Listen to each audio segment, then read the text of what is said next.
अगर आप इज़राइल आना चाहते हो तो ये ब्लॉग आपके लिए बहुत इम्पोर्टेंट है, क्योंकि हो सकता है कि आपका मन में जो सवाल है उसका आंसर मैं इस ब्लॉग में दे रहा हूँ। तो आप लोग इसको ध्यान से देखिए कि न्यू वैकेंसी बहुत सारे आए हैं। फ़्लाइट कब चालू हो रहा है, मेरा ऑफर लेटर आ गया है, वीज़ा कितना दिन में आएगा, मेरा पासपोर्ट का वैलिडिटी 1.7 मंथ है, मेरा वीज़ा आ जाएगा क्या, इंडिया के एयरटेल सिम काम करता है कि नहीं। Hello friends, welcome back. चलिए मैं आ गया हूँ सीधे इजराइल से एक और इम्पॉर्टेंट वीडियो लेके। उम्मीद करता हूँ आप सब लोग एकदम मस्त हो, मैं भी अच्छा हूँ। चलिए आज का ब्लॉग जो है आप लोग बिल्कुल मिस मत करना और ये ब्लॉग को पूरा देखिए, स्किप मत करना, नहीं तो आपका ही लॉस होगा। क्योंकि लास्ट 15 दिन से बहुत सारे फ्रेंड्स मुझे बहुत कमेंट कर रहे हैं, तरह तरह के सवाल मुझे पूछ रहे हैं। और देखिए, आप तो एक लाइन पे सवाल पूछ लेते हो, कमेंट कर देते हो, वो सवाल जो है मैं एक लाइन में आंसर तो नहीं दे सकता हूँ ना। तो इसीलिए मैंने सोचा एक अलग से वीडियो बनाया जाए और उसमें आपका जितने भी सवाल है मैं वो सवाल का आंसर दे दूँ। अगर आप इज़राइल आना चाहते हो तो ये ब्लॉग आपके लिए बहुत इम्पोर्टेंट है, क्योंकि हो सकता है कि आपका मन में जो सवाल है उसका आंसर मैं इस ब्लॉग में दे रहा हूँ। हो सकते है कि आप ये देखने के बाद फिर से वही सवाल पूछो, क्योंकि बहुत सारे ब्लॉग में ऐसा हो रहा है कि जो विषय के बारे में मैंने ऑलरेडी ब्लॉग बना के रखा हूँ, आप उसी ब्लॉग को देखने के बाद वहीं पे कमेंट कर रहे हैं जो ऑलरेडी मैं उस ब्लॉग में एक्सप्लेन किया हुआ हूँ। तो इसीलिए मेरे प्यारे दोस्तों, आप लोगों से मेरा ये निवेदन है कि जो भी ब्लॉग आप देख रहे हो वो पूरा ब्लॉग ध्यान से देखिए। जो भी सवाल आप लोगों ने पूछा तो मैंने सवाल उठाया, स्क्रीनशॉट में सारे लिया और उसका मैं सवाल भी पढ़ूंगा और उसका आंसर भी दे दूंगा। तो आप लोग इसको ध्यान से देखिए। दोस्तों, मैं किसी का नाम नहीं बताऊंगा। अगर आप चाहते हो कि मेरा आपका नाम लूँ तो वो भी मुझे कमेंट करके बताना कि आपका नाम लेना सही होगा या नहीं, तब मैं आपका नाम भी लूँगा नेक्स्ट ब्लॉग से। तो किसी ने सवाल पूछा कि न्यू वैकेंसी कब आएगी। देखिए, मैं आप लोगों के लिए बता देता हूँ कि न्यू वैकेंसी बहुत सारे आए हैं। तो आप लोग जाके जो NSDC से पता कीजिए, या तो आप अगर किसी प्राइवेट एजेंट के थ्रू अप्लाई करना चाहते हो तो उनसे भी पता कर सकते हो। लेकिन काफ़ी सारे वैकेंसी आए हैं। किसी ने पूछा, हाय सर, मेरा लास्ट दिसंबर में इंटरव्यू दिया था, 23 जनवरी को मेरा ऑफ़र लेटर आया, अभी तक वीज़ा क्यों नहीं आ रहा। देखिए, मैंने लास्ट ब्लॉग में इसका आंसर दिया हूँ कि इज़राइल में जो है एक तो वॉर सिचुएशन चल रहा था जो कि अभी बिल्कुल स्टेबल है। उसके बाद लास्ट वीक जो है यहाँ पे एक फेस्टिवल चल रहा था, तो इसीलिए सारी चीज़ें डिले हो रहा था। तो अभी जो है धीरे धीरे आप लोगों को वीज़ा आना शुरू हो जाएगा, तो थोड़ा धीरज रखिए। फिर एक सवाल किसी ने पूछा, मेरा पासपोर्ट का वैलिडिटी 1.7 मंथ है, मेरा वीज़ा आ जाएगा क्या। मैं गेस कर रहा हूँ ये 1.7 मंथ नहीं, हालांकि ये 1 साल 7 महीना है। अगर ऐसा है, देखिए आइडियली आपको 2 साल होना चाहिए वैलिडिटी, और आपको जो इनिशियली वीज़ा मिलता है वो 1 साल के लिए मिलता है। तो अगर 1.7 साल है तब भी आपका जो है वीज़ा आपको मिलना चाहिए। ये आपको अप्लाई करने के बाद ही पता चलेगा। फिर किसी ने पूछा, भैया एग्रीकल्चर का कब शुरू होगा। अभी थोड़ा रुकना पड़ेगा, जून तक आप लोग देखिए। अभी एग्रीकल्चर जो है थोड़ा मामला रुका हुआ है, सारी चीज़ें रुका हुआ था ये फेस्टिवल की वजह से, अभी धीरे धीरे शुरू होगा। फ़्लाइट कब चालू हो रहा है, ये भी मैंने आंसर बताया। फ़्लाइट देखिए, अगर एयर इंडिया का पूछोगे, मैं गेस कर रहा हूँ कि आप एयर इंडिया के बारे में ही पूछ रहे हो, तो वो 30 अप्रैल से फिर से उसको रिशेड्यूल करा दिया और 16 मई से शुरू होगा। जो सरकारी वाले हैं वो 16 मई से ही आएगा। अगर आप प्राइवेट से आना चाहते हो तो आपके लिए फ्लाई दुबई, इथियोपियन एयरवेज, ये सारे ऑप्शंस है, उसमें भी आप आ सकते हो। मेडिकल वैलिडिटी कितना मंथ है इजराइल का। देखिए, मेडिकल वैलिडिटी मतलब आप जो इंश्योरेंस के बात कर रहे हो या आपका जो इंडिया में मेडिकल हुआ, PCC हुआ, उसके बारे में बात कर रहे हो। अगर यहाँ का बारे में पूछ रहे हो तो मैं बता दूं कि यहाँ पे आपको इंश्योरेंस ख़रीदना पड़ता है, और आप जितने दिन के लिए रहोगे, मान लो आपका 1 साल का वीज़ा है तो लोग 1 साल के लिए ही ले लेते हैं। कभी कभी आप 6 महीने भी ले सकते हो, फिर बाद में फिर 6 महीने ले सकते हो, ऐसे करके आपको एक्सटेंड करना पड़ता है। और PCC के बारे में बात कर रहे हो तो 6 महीना ठीक है, 6 महीने के बाद अगर होगा तो वो अच्छा होगा कि आप फिर से जो है PCC करा लें, क्योंकि वो हमेशा जो है फ्रेश अच्छा होता है। किसी ने पूछा भाई साहब मेरा ऑफ़र लेटर आ गया है, वीज़ा कितना दिन में आएगा। देखिए, ऑफ़र लेटर आने का मतलब ये नहीं कि आपका वीज़ा आ जाएगा। ऑफ़र लेटर आने के बाद भी बहुत सारे प्रोसीड्योर होता है, उसके बाद आपको वीज़ा मिलेगा। तो जहाँ पे आप अप्लाई किए हो, मतलब जहाँ से आपको ऑफ़र लेटर मिला है, उधर जाके आप अच्छे से पता कीजिए कि क्यों नहीं वीज़ा आ रहा है। क्योंकि कभी बार क्या होता है कि आपका ऑफ़र लेटर आने के बाद हो सकता है आपका कुछ डॉक्यूमेंट्स में गड़बड़ है, तो उस वजह से भी आपका वीज़ा नहीं आएगा। तो ये अच्छे से जाके पता कर लीजिए। इंडिया के एयरटेल सिम काम करता है कि नहीं, जो सवाल पूछा है उसी ब्लॉग में इसका आंसर मैंने ऑलरेडी दे दिया हूँ। बात यह है कि इंडिया का एयरटेल सिम यहाँ पे काम करता है और अच्छे से करते हैं। आपको रोमिंग करवा के लाना पड़ेगा, और अगर आप रोमिंग करवा के नहीं लाए हो तो यहाँ पे हर महीने मतलब 28 दिन के लिए आपको 179 रुपीज़ का रिचार्ज करना पड़ता है, तो उसमें आपका सिम जो है एक्टिव रहेगा।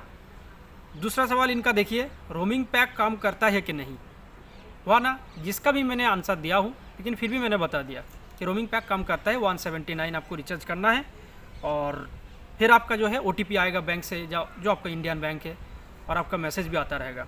लेकिन इसमें एक बात यह है, कॉल नहीं कर सकते हो। हालांकि इधर आने के बाद आपका जब इजरायली सिम हो जाएगा तो उधर से आप कॉल कर सकते हो। पेपर पर स्टैम्प कब लगते हैं, वहाँ पर आने के बाद एम्प्लॉयज़ वीज़ा में। देखिए, वीज़ा तो आपका इंडिया में मिल जाएगा, और जैसे मैंने बताया था अभी फ़िलहाल इजराइल में वीज़ा के ऊपर स्टैम्प नहीं देते हैं, तो आपको जो है एक इधर आने के बाद एक ब्लू पास मिलेगा, वही आपका वीज़ा है, स्टैम्प नहीं लगते हैं यहाँ पे। किसी ने पूछा मैं RK इंटरनेशनल ऑफिस दिल्ली में 4 अप्रैल को मेडिकल करवाया हूँ, लेकिन अभी तक वीज़ा का पता नहीं है, और वो RK इंटरनेशनल वाले फ़ोन नहीं उठा रहा है, समझ नहीं आता है क्या करो। ये RK इंटरनेशनल ऑफिस, इनके बारे में मुझे बिल्कुल पता नहीं, तो मैं कमेंट नहीं करना चाहता हूँ। लेकिन आपने अगर अप्लाई किए हो, आपका अगर पैसा लिया है, तो उन लोगों को फ़ोन उठाना चाहिए और आपको बताना चाहिए कि क्यों वीज़ा डिले हो रहा है। आप ऐसा करना, आप फिर से कॉल करना, अगर कॉल नहीं उठाते हैं तो आप लोग उनका ऑफिस में जाना और उनसे जो है डायरेक्ट मुलाकात करके उनसे पूछ लीजिए कि क्यों वीज़ा डिले हो रहा है और क्यों फ़ोन उठा नहीं रहा है, यह कम से कम पूछ लीजिए। मेरा इंटरव्यू दिसंबर में हुआ था डायनेमिक ऑफिस में, अभी तक वीज़ा नहीं आया। देखिए, इसका आंसर मैंने ऑलरेडी दे दिया हूँ। हो सकता है आपका कुछ डॉक्यूमेंट्स में गड़बड़ी है, तो ये अच्छा होगा आप डायनेमिक वाले को कॉल करके उधर जाके अच्छे से पता कीजिए क्यों डिले हो रहे हैं। नॉर्मल जो डिले हो रहा था वो जो फेस्टिवल चल रहा था इजराइल में, पासओवर, उस वजह से। लेकिन अभी धीरे धीरे आना चाहिए वीज़ा। पास होगा है, वीज़ा नहीं दे रहे हैं, सेम सवाल, इसका भी मैंने आंसर दे दिया हूँ। किसी ने पूछा, फिर से देखिए भैया, RK इंटरनेशनल मूवी इजराइल का इंटरव्यू चल रहा है, तो डायरेक्ट सिलेक्शन है, CV पर गवर्नमेंट ऑफ इंडिया से रजिस्टर्ड ऑफिस है, बहुत पुराना ऑफिस है, यहाँ से भी चल रहा है, तो इसके बारे में बताइए। मैंने ऑलरेडी बताया आपको कि RK इंटरनेशनल ऑफिस, इसके बारे में मुझे जानकारी नहीं है, मैं आप ही लोगों के थ्रू जो है इसके बारे में सुन रहा हूँ। अगर आपको लगे कि ये जो RK इंटरनेशनल ऑफिस है, इनसे आप ट्रस्ट कर सकते हो, तो आप ज़रूर इससे अप्लाई कीजिए।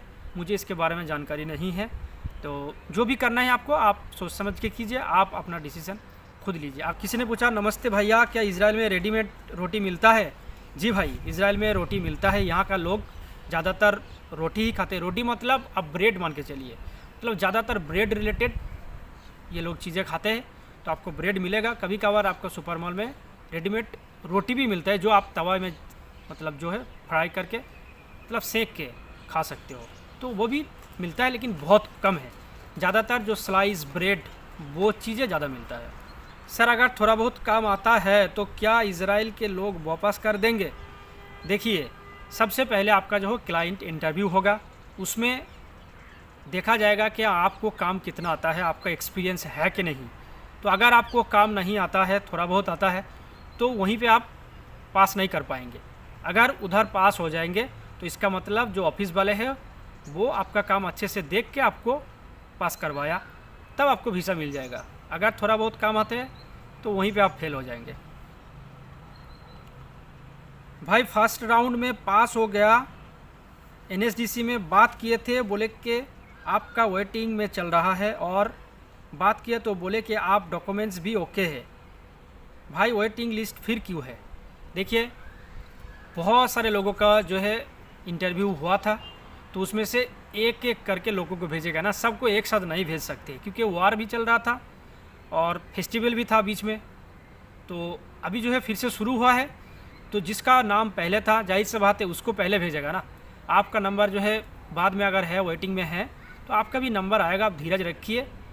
इसका नेक्स्ट स्लॉट में हो सकता है आपका नाम आ जाएगा, तो इसके लिए थोड़ा रुकना पड़ेगा। ज़्यादा हड़बड़ी करने में जो है काम नहीं होगा, सबका आएगा। मेरा इंटरव्यू 4 महीना पहले हुआ है, डायनामिक में मेरा भी वीज़ा नहीं आया। इसका आंसर मैंने ऑलरेडी दे दिया हूँ। इसके लिए आपको वेट करना पड़ेगा। हो सकता है आपका वेटिंग लिस्ट में है, हो सकता है ये फेस्टिवल के लिए लेट हो रहा था। तो आपको जो है सारे चीज़ का जो है आंसर पाने के लिए या तो डायनेमिक वालों का आप कॉल कर लीजिए या तो थोड़ा धीरज रखिए और वेट कीजिए।